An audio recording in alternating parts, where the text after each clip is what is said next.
સુરત એસઓજીની ટીમે જીમમાં જતી મહિલાના પ્રેમ જાળમાં ફસાઈ ફોટો વાયરલ કરાવીને ધમકી આપી લાખોની ખરણી માંગનાર ટ્રેનરને ઝડપી પાડ્યો હતો। સુરત પોલીસ કમિશનર અનુપસિંહ ગહલોત દ્વારા જીમમાં જતી મહિલાઓને ટ્રેનર સંચાલકોને પ્રેમ જાળમાં ફસાવતા હોવાની પ્રવૃત્તિ અટકાવવા આપેલી સૂચનાને લઈ એસઓજીની ટીમે તપાસમાં જોડાઈ ત્યારે ડીસીપી રાજદીપસિંહ નકુમ અને પીઆઈ સોનારાની ટીમે થોડા સમય અગાઉ જીમ ટ્રેનર અને સંચાલકોની મીટિંગ કરી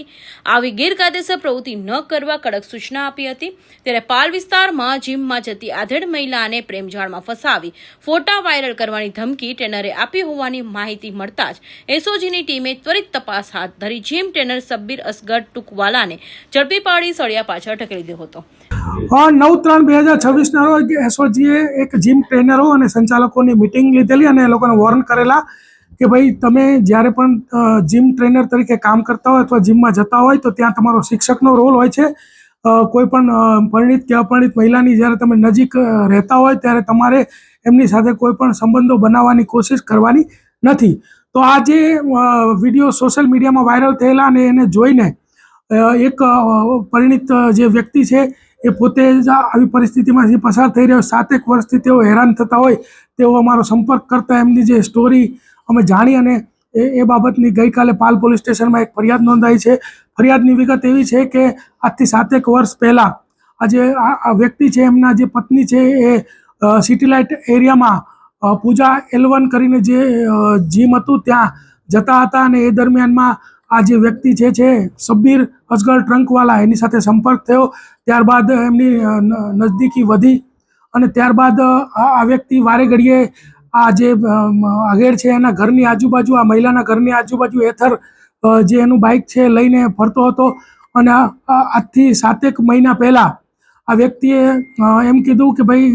જો તારી પત્નીના વિડીયોઝ ફોટોઝ પણ મારી પાસે છે અને જો એ વાયરલ ન કરવા હોય તો તારે મને 5 લાખ રૂપિયા આપવા પડશે અને એમ કહીને જતો રહેલો। ત્યારબાદ એ ફરીથી 2.5 મહિના પહેલાં મળેલો ભૂલકા ભવન સ્કૂલ પાસે અને ત્યાં પણ એને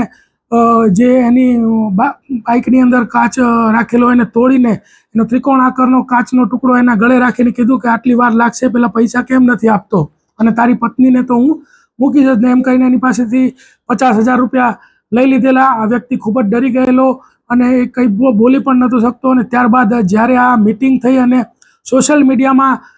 જે મીડિયા મિત્રોએ અવેરનેસ ફેલાવી અને જોઈ અને આ વ્યક્તિ અમારા સંપર્કમાં આવ્યો અને 308(5)ની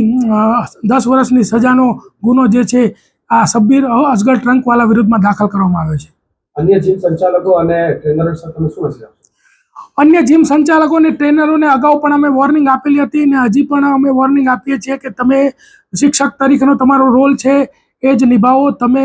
તમારા કોડ ઓફ કન્ડક્ટમાં જ એવું છે કે તમારે કોઈ પણ વ્યક્તિ જે જીમ કરવા આવે છે એની સાથે કોઈ પણ પર્સનલ રિલેશન કે પર્સનલ મેસેજીસ આપણે કરવાના સંબંધો રાખવાના નથી। જેને પાલન કરવું એ તમારા માટે પણ હિતકારક છે અને સમાજ માટે પણ હિતકારક છે। વિડીયો વાયરલ કરવાનો કઈ જ્યારે આ વ્યક્તિએ પોતાની એને કીધું કે મારી પત્ની અમારે ઘર કંકાસ થતો હોય મારી પત્ની છે એની સાથે સંબંધ તું તોડી નાખ ત્યારે એને કીધું કે મારી પાસે તો અમે બહાર ફરવા ગયા હતા એના ઘણા ફોટા વિડીયોઝ છે અને જો તું 5 લાખ રૂપિયા નહીં આપે તો એ વાયરલ કરીશ એ રીતે ધમકી આપેલી। કોઈ મહિલા ટ્રેપમાં ફસાઈ હોય તો કઈ રીતે પોલીસનો સંપર્ક? કોઈ મહિલા જો આવી ટ્રેપમાં ફસાઈ હોય તો કોઈ પણ લોકલ પોલીસ સ્ટેશન અથવા તો એસઓજી અથવા તો કોઈ પણ બ્રાન્ચનો સંપર્ક કરશે તો એમને મદદ કરવામાં આવશે, એમને પૂરતી સહાય કરવામાં આવશે અને એમને આ ટ્રેપમાંથી બહાર કાઢવામાં આવશે।